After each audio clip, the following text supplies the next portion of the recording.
Okay, the ML has come back, but not with the same problem as it had before, but it is a fuel issue. And customer thought it was the same, thought I'd mucked something up.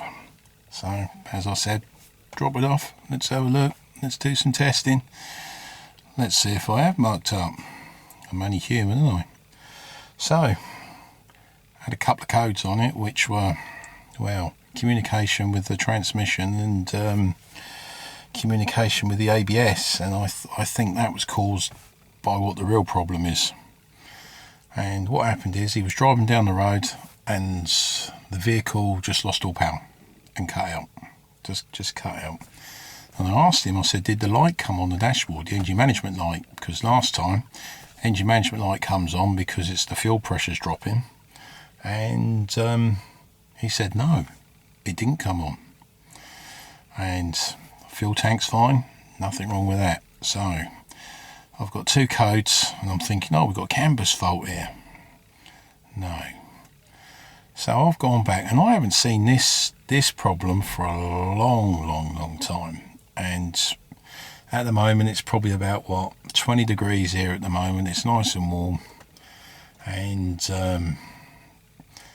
I thought, well, let's have a look at the data and see what data I got. I've used EOBD because it's quicker and it's the same as what I've got on the manufacturer's codes, with it less confusing. And this is what I found. And I'm going to tell you why I think I'm right, because I haven't got the part yet. I know I've got to test it. But if you have a look here, if you have a look at the coolant temperature sensor, minus 40, and it's 20 degrees. So what I believe, and they say no codes for it, because it could be minus 40, couldn't it? The engine doesn't know, the computer doesn't know, there's not a secondary temperature sensor on here what it can copy off. So what that temp sensor is, that's what it is. So it thinks it's minus 40, and you can see what's happening now, can't you? It's chucking too much fuel in. And what I believe's actually happened, and I'll prove that later on, is he's been driving. It's probably been about, what, 26 degrees, 27 degrees today, which you don't need to choke on. And I believe the engine's just turned around and said, the ECU saying, look, I've had enough of this. I'm not working. He thought it was fuel, so he went and got some diesel. And by the time we come back, guess what? It started. But the engine had cooled down by that time, and he brought it to me. And as I say, I spent an hour on this, trying to drive around, listening to what he said to me, how I'm going to take the information he's given me. And I thought, well, I don't think it's those two codes that's caused this problem. And I did a CAN bus test as well, and CAN bus is great. The picture's beautiful. It's a Mona Lisa, and that's good enough for me. There's no glitches, no nothing. So it's not CAN bus. So I had to look, and this is what I found. And the coolant temperature makes total sense to me. So what I'm going to do now is I'm going to, as I say, it's 7 o'clock at night now. I'm going to test the wiring and test the ECU, make sure they're working with the simulator. And I'll show you how to do that. I'm going to do that. And at least then tomorrow morning I can 100% ring up the parts department and say, look, I need the coolant temperature sensor, and that's 100% what it is. And as long as everything's good their end, there should be nothing wrong when I put it in. But I'll, as I say, right, so let me show you how to test the wiring, and we'll go from there. Okay, right. And I thought this was going to be an interesting CAN bus one, but hey ho, right, we'll leave it there. So what we're going to do, and I've had this a while now, is I've got a little Gunson simulator, and what we're going to do is we got volts high, which is between 0 and 5 volts, and this is the range. So you turn that round there, and it will change the you see it changing? At the moment it's saying minus volts because I've got it round the wrong way, but it doesn't matter, I will sort that out. I'm just proving. So what we're going to do is we're going to set it at 1 volt and see what changes we get. Right, so remember the blue one was positive.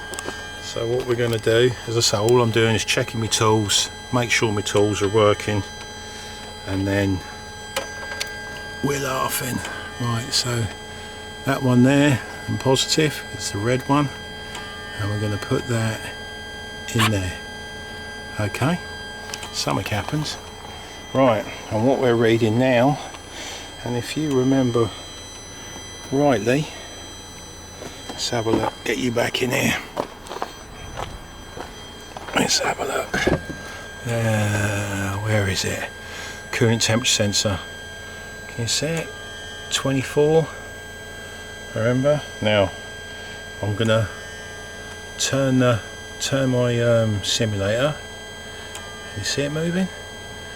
There it goes. So I'm turning it down, and then I'm going to turn it back up again, and it can go all the way up to 97 degrees.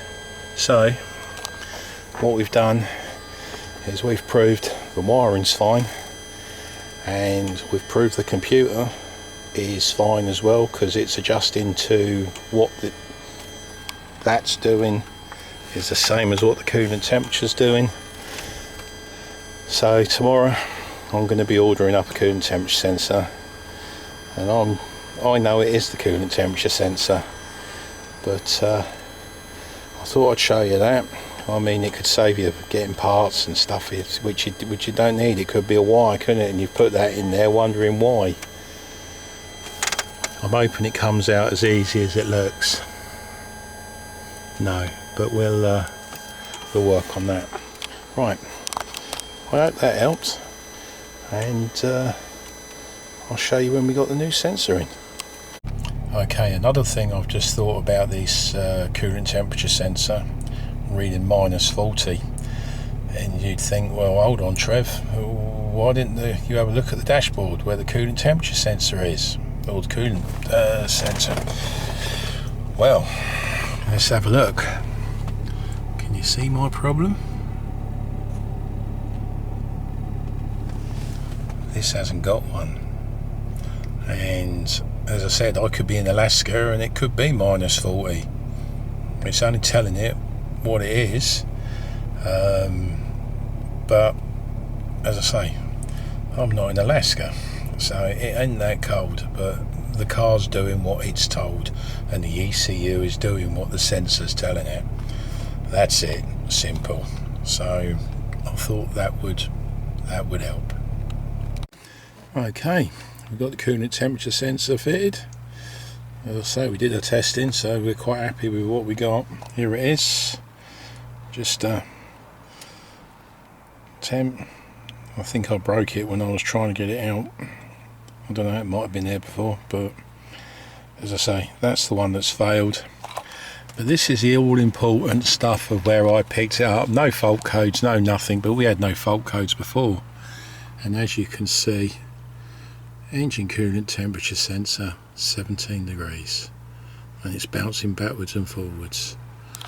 So what I'm going to do, I'm just going to run it down the road, get it nice and warm, and if it gets up to temperature, I think we've found the fix. And I'm pretty sure it overfueled, and that's why she cut out, because it was, as I say, the other codes I believe is when it cut out that caused it didn't know what was wrong with it. Right, let's give it a run before I keep waffling on. Okay, got back for a test drive, 5 miles, which is enough, and as you can see, the coolant temperature sensor now is now reading 79. I've checked it, make sure it's not leaking as well, so it's all good to go now. And it's like the old-fashioned chokes, the ones you used to have to pull out. I suppose everyone's forgotten them now, but I mean, Diesels used to have them as well, but I think that was to shut the air down a bit more. But that's that's the fix, and that's all, folks. And this one can leave me too. Have a good day. As I say, if you like what you watch, if you want to subscribe and I'll do some more and watch this Wally here on here, more than welcome. Gives me you know, some get up and go to make some more. Anyway, thanks a lot. Cheers. Bye.